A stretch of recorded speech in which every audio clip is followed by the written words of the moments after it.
1969 সালে জুলাই মাসের 20 তারিখে রাত্রি 11টার সময় চাঁদে পা রেখেছিলেন তিনি। যখন তিনি ফিরে এলেন, সাংবাদিকরা প্রশ্ন করলো, স্যার আপনি যে চাঁদে গেলেন, চাঁদের কি পেলেন? তো উনি বললেন, চাঁদে আমি দেখলাম, বলে আমি চাঁদে গিয়ে দেখলাম যে চাঁদের তিনটে তথ্য। চাঁদের মাটিতে কোনো অক্সিজেন নাই, চাঁদের মাটির কোনো উর্বরতা নাই, আর 3 নম্বর, চাঁদে একটা কালো রেখা, কালো দাগ দেখতে পেলাম।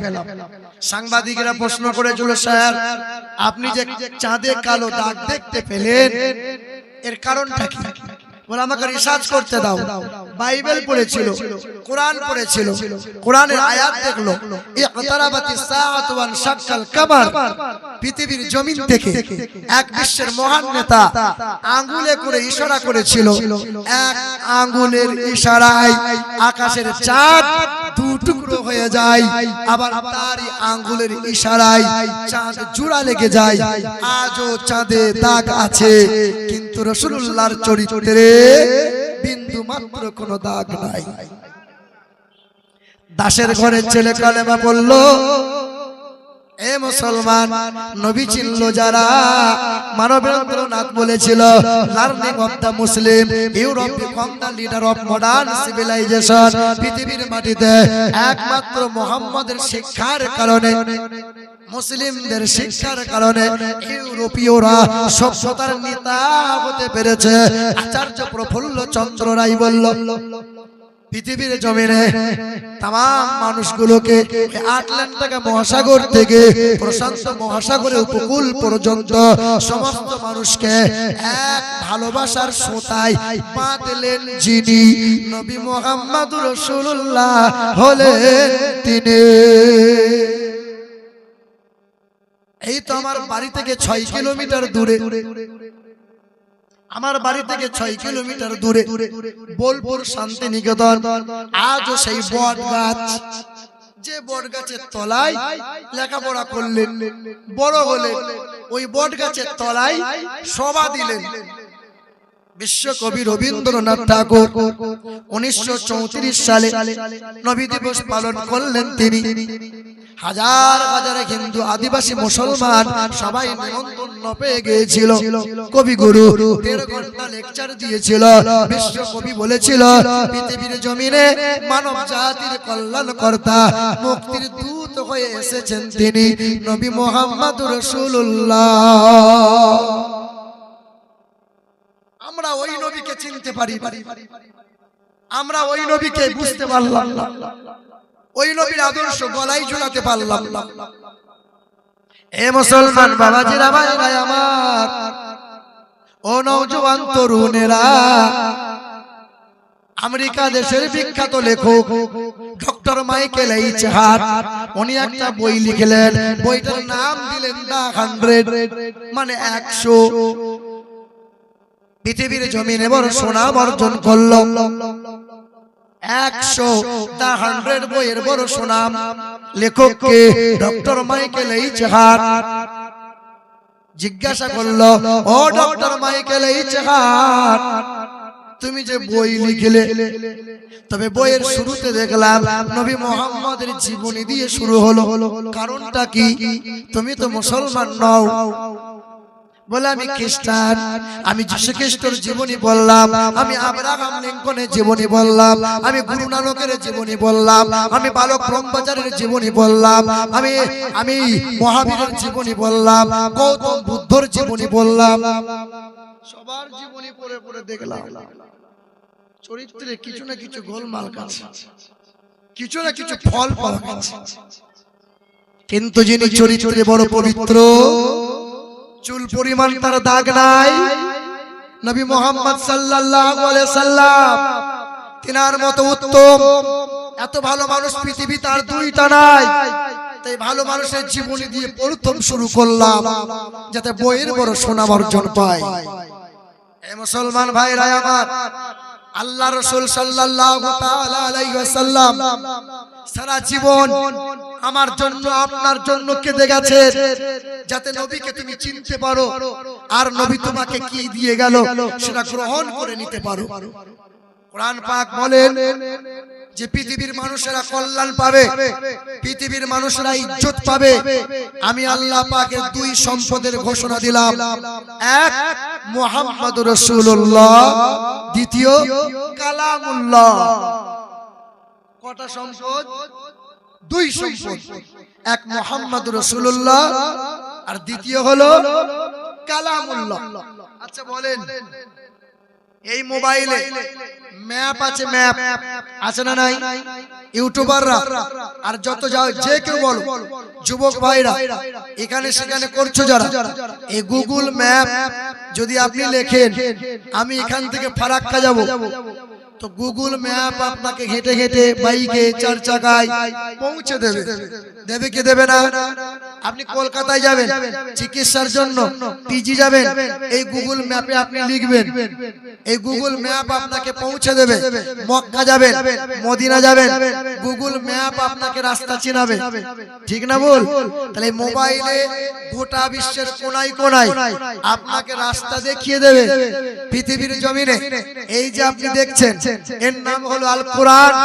এই কোরআন যদি কোনো মানুষ বুকে আঁকড়ে ধরে, আল্লাহ পাক এই কোরআন তাকে জান্নাতের রাস্তা দেখাবে।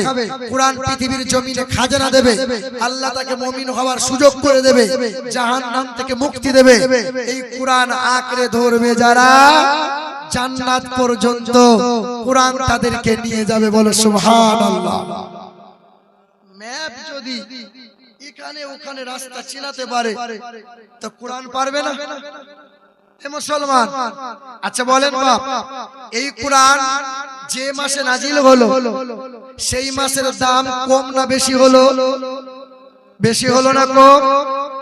কোরআন কি মাসে নাজিল হলো? রমজান মাসে। রমজান মাসের দাম আল্লাহ বাড়িয়েছে না বাড়াই নাই? জি হ্যাঁ। এই কোরআন যে রাত্রিতে নাজিল হলো সে রাতের দাম বেড়েছে না বাড়ে নাই? এক রাতের মূল্য কত? বলছে 83 বছর 6 মাস ইবাদত করলে যে সওয়াব পাওয়া যায়, ওই এক রাত ইবাদত করলে আল্লাহ ওই সওয়াব দান করে দেয়। বলেন, এই কোরআন যে নবীজির প্রতি নিয়ে এলেন, নাম তার রুহুল আমিন জিবরাইল ফেরেশতা, আল্লাহ দাম বাড়িয়েছে না কমিয়েছে? বলেন, পৃথিবীর পৃথিবীর জমিনে পৃথিবীর ষষ্ঠ মানুষ, বিশ্বের মহান নেতা, মানব জাতির মুক্তির দূত হাবিবে কিবরিয়া, তার প্রতি কোরআন নাজিল হলো। আল্লাহ পাক তার পিয়ারা বন্ধু আমার নবীকে বানাইলো, আর কোরআন উম্মতের জন্য এলো। এই উম্মত যদি কোরআন বুকে নেয়, উম্মতের দাম বাড়বে না কমবে? বাড়বে। বলেন বাপ, বলো তো যুবকরা, মুসলমান। তো এই কোরআন আর এক হলো মুহাম্মদুর রাসূলুল্লাহ। আল্লাহ পাকের ঘোষণা, এই কোরআন আর নবীকে ভালোবাসবে যারা, নবীর আদর্শ গলায় ঝুলাবে তারা, পৃথিবীতে কল্যাণ ও কামিয়াবি পাবে, পরকালে হাসতে হাসতে জান্নাতি হবে। জোরে বলি সুবহানাল্লাহ, সুবহানাল্লাহ, সুবহানাল্লাহ। আল্লাহ কোরআনে বলছে, রাসূল যে উম্মতের জন্য আপনি কাঁদলেন, এই উম্মত আপনাকে কতটা মূল্যায়ন করেছে, এই আমলনামা দেখুন তো।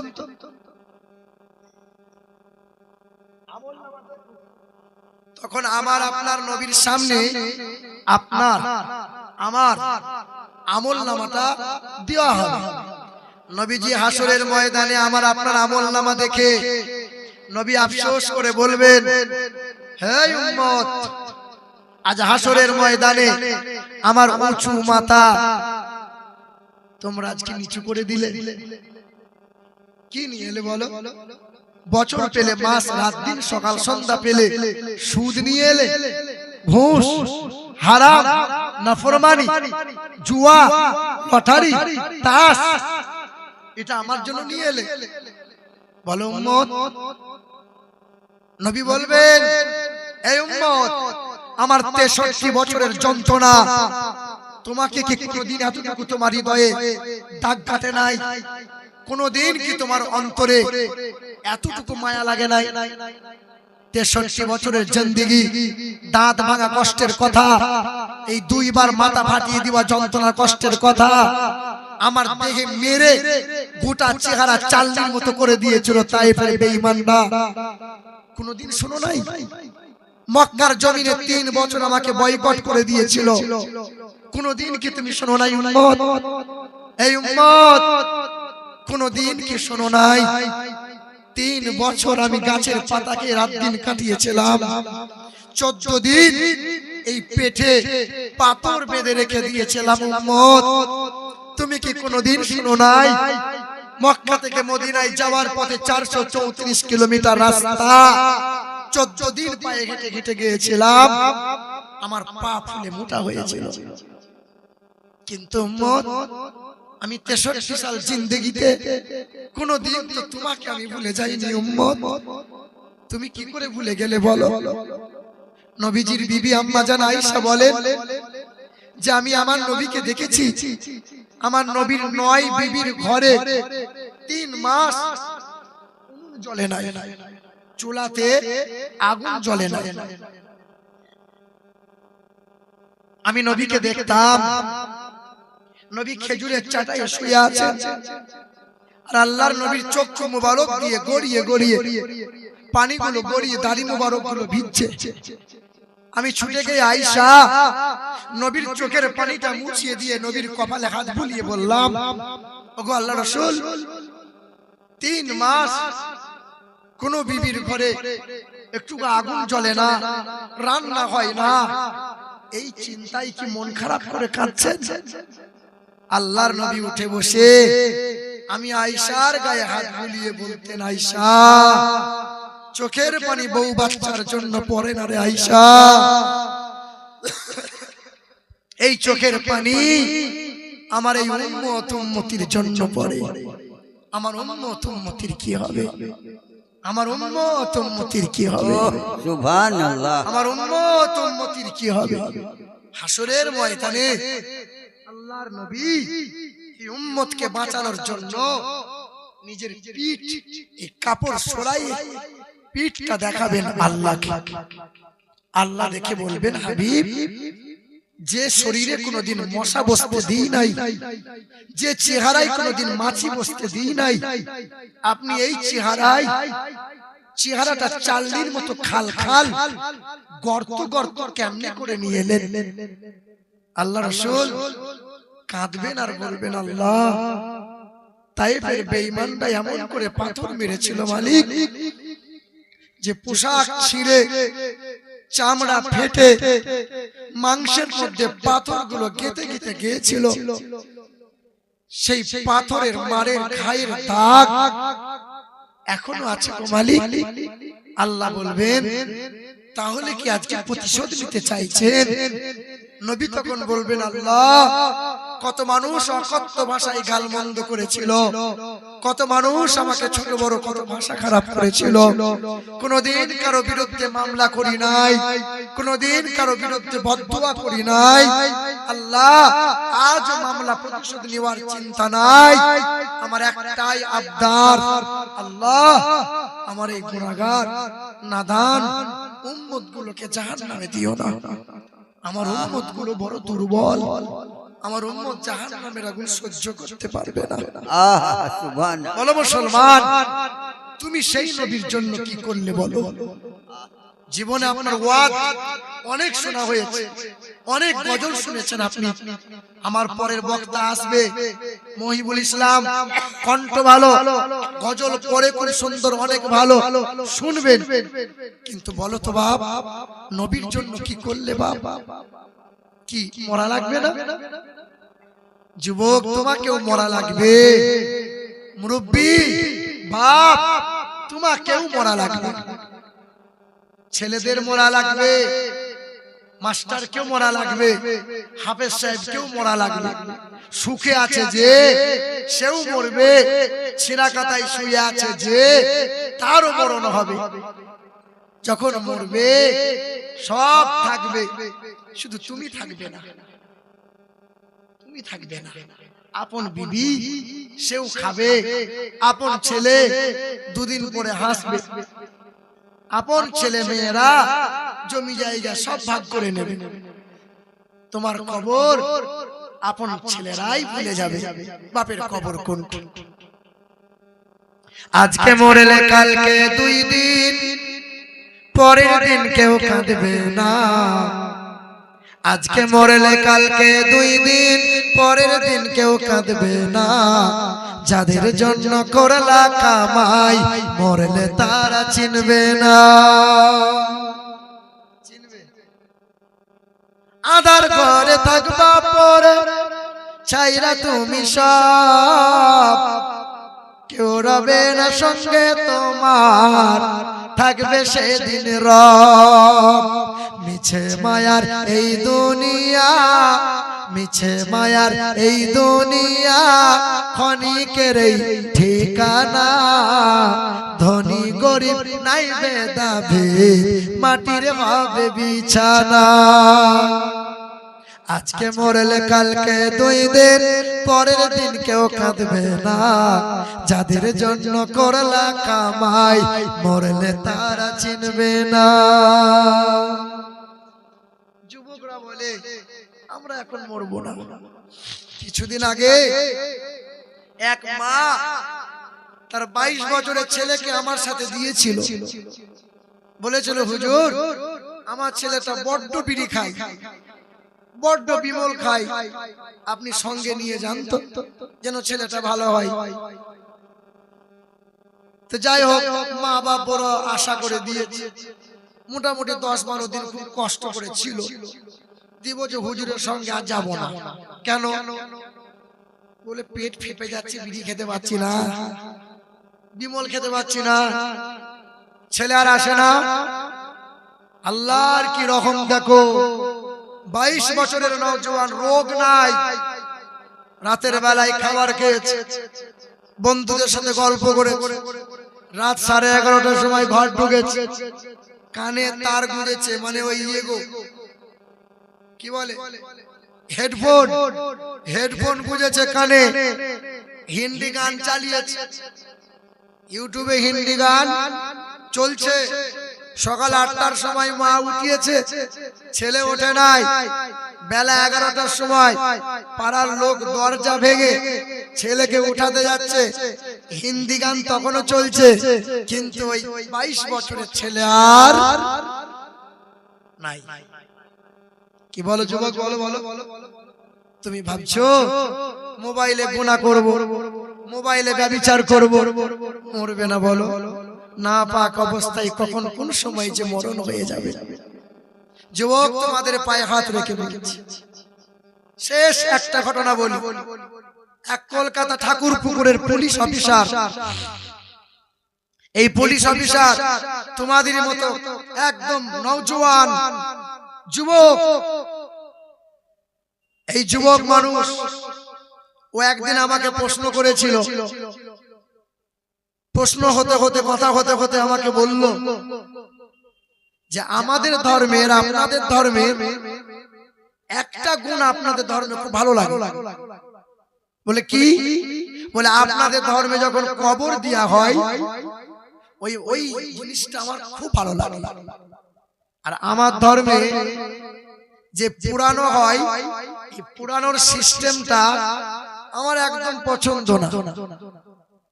মাঝে মধ্যে কথা হয়, কথা হয়, আর আমাকে বলে যে আমাদের হিন্দু ধর্মে একটা মন্ত্র আছে, যে মন্ত্রটা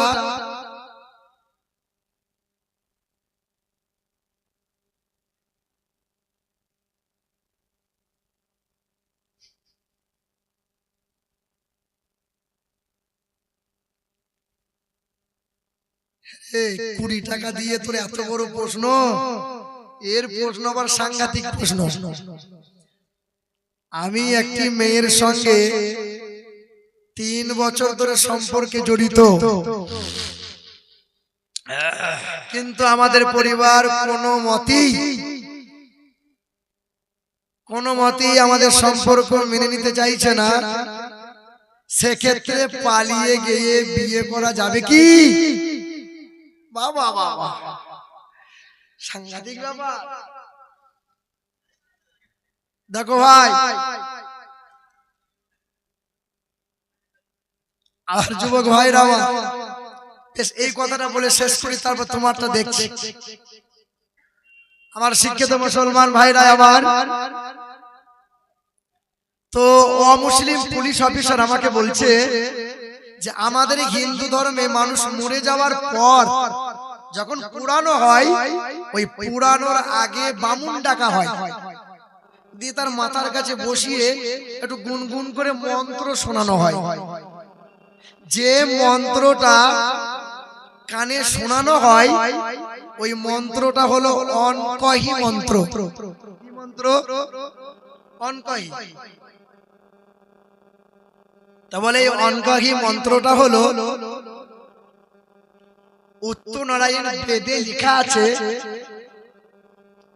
যে অথ তেষাং ভবিষ্যতে মানাংশে বেশাদানিব।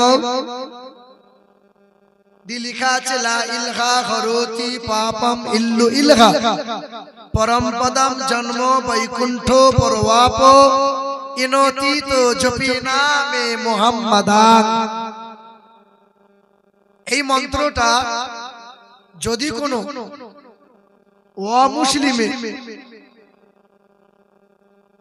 কোনো অমুসলিমের কানে বেঁচে থাকা অবস্থায় শোনানো হতো, না জানি কত মানুষ কলমা পড়তো। কিন্তু এই মন্ত্র শোনানো হয় মৃত্যু মানুষের কানে, সে কি আর শুনতে পায়? আর না সে বুঝতে পারে। তার কানে কানে শোনানো হয় লা ইলহা করতি পাপম ইল্লু ইলহা পরম পদম জন্ম বৈকুণ্ঠ পরবাপ ইনতি তো জপি নামে মুহাম্মাদা। ভাইরা আমার, মুসলমান সোনার টুকরো বন্ধুরা, তো ওই মানুষটা আমাকে বলছিল যে আমাকে মৃত্যু হওয়ার পর আমার যদি কবর হয় তা আমার নসিবটা বড্ড খুশনসিব হয়। তো ওই মানুষটা পরবর্তীতে 2022 সালে ফেব্রুয়ারি মাসের 12 তারিখে কালেমা পড়ে ঈমানদার হয়েছে। বলে সুবহানাল্লাহ, আল্লাহু আকবার, ইয়া রাসূলুল্লাহ, আল্লাহু আকবার, জিন্দাবাদ। যাই হোক, আমার পরবর্তী বক্তা মাশাআল্লাহ মহিবুল ইসলাম সাহেব এসে গেছে। আর যে ভাই প্রশ্ন করেছে যে আমি এক মেয়ের সঙ্গে 3 বছর রিলেশন আছি, কিন্তু আমাদের পরিবার কোনো মতেই মেনে নিতে চাইছে না, সে ক্ষেত্রে পালিয়ে বিয়ে করা যাবে কি যাবে না? এ যুবকরা, এই প্রশ্ন কিন্তু খুব প্রয়োজনীয় প্রশ্ন। বাজারে সমস্যা খুব চলছে, চলছে কি চলছে না বলেন? খুব চলছে। আচ্ছা, বিয়ে করবে ছেলে আর মেয়ে, কে বলেন? আগে মেয়ে ছেলেকে পছন্দ হতে হবে, ছেলে মেয়েকে পছন্দ করতে হবে। অর্থাৎ ছেলে মেয়ের পছন্দের ব্যাপার আছে, শুধু বাপ মার পছন্দ হলেই হবে না। বেশিরভাগ বিয়ে নষ্ট হয় ছেলে মেয়ের পছন্দকে বাদ দিয়ে বাপ মায়ের পছন্দটাই 100% হয়ে যায়। এই ভবিষ্যৎ ছেলে মেয়েদের অ্যাডজাস্ট হয় না, এটা আমাদের খেয়াল রাখতে হবে। কিন্তু মুসলমানের ছেলে যে এইরকম একটা অবৈধ কাজে লিপ্ত হবে না, সে আল্লাহর মুমিন বান্দা যারা আল্লাহকে ভয় করে, তারা আল্লাহকে ভয় করবে, তারা এমন একটা কাজ তুমি করবে না যে কাজের কারণে ইসলামের ক্ষতি হয়, বাপ মায়ের মাথা নত হয়, সমাজের সম্মান নষ্ট হয়। এই রকম কাজ ইসলামে তোমাকে নিষেধ করেছে। তাই এই প্রশ্নের জবাবে বলবো, এই ক্ষেত্রে পালিয়ে গিয়ে এই রকম নোংরামো কাজ তুমি দয়া করে করো না। করো না। পারলে তুমি ইমাম সাহেবের কাছে যাবে, তুমি তোমার যে পছন্দ মতো যে মহিলাকে তুমি পছন্দ করো তাকে দোয়া করতে বলো। পদ্ধতি আছে, নবী শিখিয়ে দিয়েছেন। মনের আশা পূরণ করার ইবাদত আছে, সেই নামাজটা পড়ো, সেই দোয়াটা পড়ো, নিয়ত সহি করো। দেখো অতি অল্প দিনে মনের তামান্না পুরা হবে আর সুন্দরভাবে সম্মান বজায় থাকবে, বিবাহ সুন্দরভাবে হবে ইনশাআল্লাহ। শরীয়তের দৃষ্টিতে এটা সহি নয়। আল্লাহ পাক আমাকে, আল্লাহ পাক আপনাদেরকে সকলকে ঈমান ও আমলের উপর চলার তৌফিক দান করেন। ওয়া মা আলাইনা